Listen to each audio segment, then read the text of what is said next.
அனைவருக்கும் வணக்கம். அன்றைய தமிழ் சினிமா ரசிகர்களின், இளைஞர்களின் மனம் கவர்ந்த முதல் கதாநாயகி.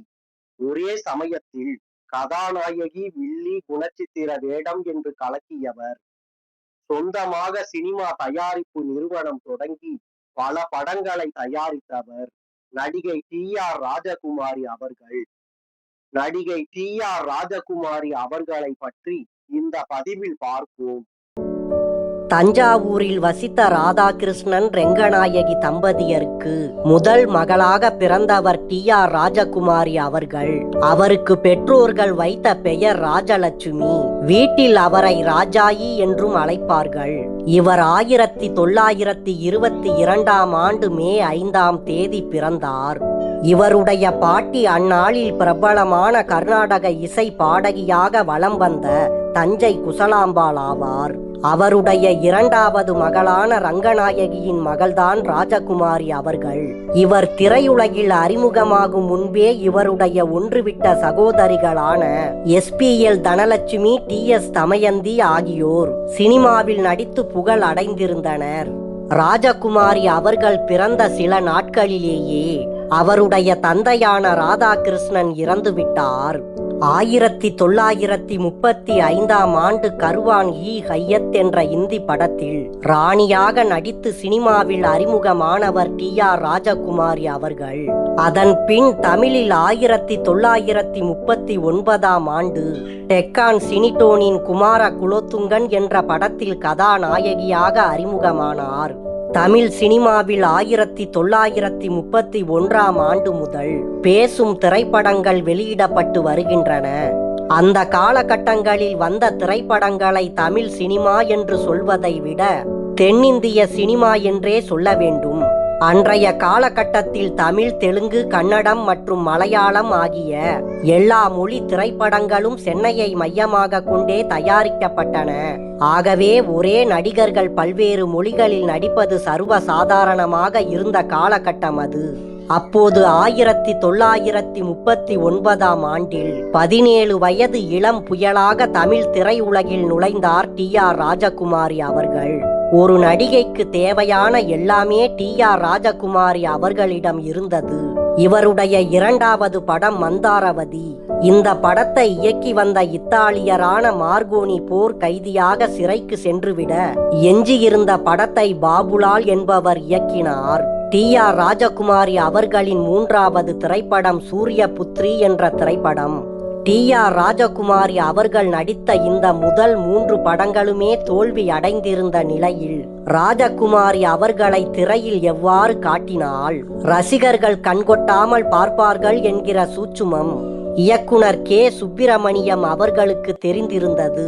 அவர் டி.ஆர். ராஜகுமாரி அவர்களை தேவயானியாக வார்த்து எடுத்தார். 1941ஆம் ஆண்டில் டி.ஆர். ராஜகுமாரி அவர்கள் நடித்து வெளியான கச்ச தேவயானி என்ற திரைப்படம் மாபெரும் வெற்றி பெற்றது. 15 வாரங்கள் ஓடி இந்த படம் வெற்றி பெற்றது. இந்த ஒரு படத்தின் வெற்றி டி.ஆர். ராஜகுமாரியை நட்சத்திரமாக்கியது. அதன் பின் மாடர்ன் தியேட்டர்ஸ் நிறுவனம் சதி, சுகன்யா, மனோன்மணி என 2 படங்களுக்கு ராஜகுமாரியை ஒப்பந்தம் செய்து கொண்டது. கச்ச தேவயானி திரைப்படத்தில் கொத்தமங்கலம் சீனு கதாநாயகன், சதி சுகன்யாவில் ஹொன்னப்ப பாகவதர் கதாநாயகன், மனோன்மணி திரைப்படத்தில் பி.யு. சின்னப்பா அவர்கள் கதாநாயகனாக நடித்தார். மனோன்மணி திரைப்படத்தை இயக்கியவர் மாடர்ன் தியேட்டர்ஸ் அதிபரான டி.ஆர். சுந்தரம் அவர்கள். அதன் பின்னர் 1943ஆம் ஆண்டில் வெளியான சிவகவி என்ற திரைப்படத்தில் எம்.கே. தியாகராஜ பாகவதர் ஜோடியாக நடித்து மாஸ் ஹீரோக்களின் கதாநாயகியாக உயர்ந்தார். பாடல், நடனம், நடிப்பு என 3லும் சிறப்பாக செயல்பட்டார் டி.ஆர். ராஜகுமாரி அவர்கள். எம்.கே. தியாகராஜ பாகவதருக்கு ராசியான கதாநாயகி என்ற பெயரும் பெற்றார். புகழின் உச்சாணி கொம்பில் இருந்தபோது எந்த கதாநாயகியும் பாலியல் தொழிலாளி வேடத்தில் நடிக்க ஒப்புக்கொள்ள மாட்டார்கள். ஹரிதாஸ் படத்தில் ரம்பா என்ற விலை மாதுவின் வேடத்தில் நடித்தார் டி.ஆர். ராஜகுமாரி அவர்கள். கண்களையும் புருவத்தையும் நன்றாக பயன்படுத்தி நடிக்க தெரிந்த நடிகை என்று ஹரிதாஸ் படத்துக்கான விமர்சனத்தில் பாராட்டப்பட்டார். அந்த படம் 3 தீபாவளிகளை கடந்து ஓடிக்கொண்டிருந்தது. அதன் பிறகு விகடயோகி உட்பட குறிப்பிடத்தக்க பல வெற்றி படங்களில் நடித்தாலும் டி.ஆர். ராஜகுமாரியின் திரை வாழ்க்கையில் சந்திரலேகா திரைப்படம் அழியா சரித்திரமானது. அதில் அவர் சர்க்கஸ் காட்சிகளில் வரும் பார் விளையாட்டில் துணிச்சலாக நடித்ததும், அந்த படத்தில் இடம்பெற்ற ஜிப்சி நடனமும், முரசு நடன காட்சிகளில் ஆடிய அதிரடி ஆட்டமும் சந்திரலேகா திரைப்படத்தை ராஜகுமாரியின் படமாகவே மாற்றி இருந்தன. மேலும் அந்த படத்தில் ராஜகுமாரியின் பெயரையே டைட்டிலில் முதலில் போட்டார் அந்த படத்தின் தயாரிப்பாளர் எஸ். வாசன் அவர்கள். அந்த படத்தின் இந்தி பதிப்புக்காக பல காட்சிகள் எடுத்து சேர்க்கப்பட்டு வெளியான சந்திரலேகா திரைப்படம் சந்திரா என்கிற பெயரில் ஆங்கிலத்திலும் டப் செய்யப்பட்டு வெளிநாடுகளில் வெளியாகி டி.ஆர். ராஜகுமாரி அவர்களுக்கு அழியா புகழை கொண்டு வந்தது. அதன் பின் 1950ஆம் ஆண்டுகளில் தமிழ் திரையுலகை தன் முழு பிடியில் கொண்டு வந்து விட்டார் டி.ஆர். ராஜகுமாரி அவர்கள். அப்போது அடுத்த தலைமுறை நடிகர்களில் முன்னேறிக் கொண்டிருந்த எம்.ஜி.ஆர். அவர்களுடனும் சிவாஜி கணேசன் அவர்களுடனும் ஜோடி சேர்ந்தார்.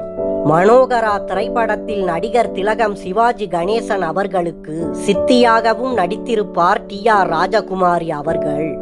அந்த படத்தில் மனோகராவின் தந்தையை மயக்கி அவரது ஆசை நாயகியாகி ஆட்சியை கைப்பற்றும் வேடத்தில் நடித்தார். தமிழ் சினிமாவில் முதலில் கவர்ச்சி வில்லி ஆனவரும் இவர்தான். தமிழ் ரசிகர்களின் மனம் கவர்ந்த முதல் நாயகியும் இவர்தான். ஒரே காலகட்டத்தில் கதாநாயகி, வில்லி, குணச்சித்திரம் என்று பல வேடங்களில் கலக்கினார். ஆர் பிக்சர்ஸ் என்ற பெயரில் சொந்தமாக திரைப்பட கம்பெனி தொடங்கிய டி.ஆர். ராஜகுமாரி அவர்கள் தன்னுடைய சகோதரர் டி.ஆர். ராமண்ணா அவர்கள் இயக்கிய நிறைய படங்களை இவரே தயாரித்தார். எம்.ஜி.ஆர். அவர்களும் சிவாஜி அவர்களும் இருவரும் இணைந்து நடித்த ஒரே படமான கூண்டுக்கிளி என்ற திரைப்படத்தை தயாரித்தவரும் டி.ஆர். ராஜகுமாரி அவர்களே. மக்கள் திலகம் எம்.ஜி.ஆர். அவர்களின் மாஸ் ஹிட் படமான குலே பகாவலியை தயாரித்தவரும் இவர்தான். மேலும் சென்னை டி நகரில் தியேட்டர் ஒன்றை கட்டி திரைப்பட நடிகைகளில் தியேட்டர் கட்டிய ஒரே நடிகை என்ற பெயரும் பெற்றார். தமிழ், தெலுங்கு, இந்தி என்று எல்லா மொழிகளிலும் நடித்து வந்தவர் 1963ஆம் ஆண்டோடு நடிப்புக்கு முழுக்கு போட்டுவிட்டார். சென்னையின் அதிக விலை மதிப்பு மிகுந்த டி நகரில் முதல் பங்களா கட்டி கன்னியாகுமரி பவனம் என பெயரிட்டார். தான் திரைப்படத்தில் நடித்து சம்பாதித்த பணத்தை படங்கள் தயாரித்தும் சினிமா தியேட்டர்கள் கட்டியும் செலவிட்ட டி.ஆர். ராஜகுமாரி அவர்கள் 15 ஆண்டுகள் கதாநாயகியாகவும் பின்னர் குணச்சித்திர வேடங்களிலும் நடித்து சாதனை படைத்தார்.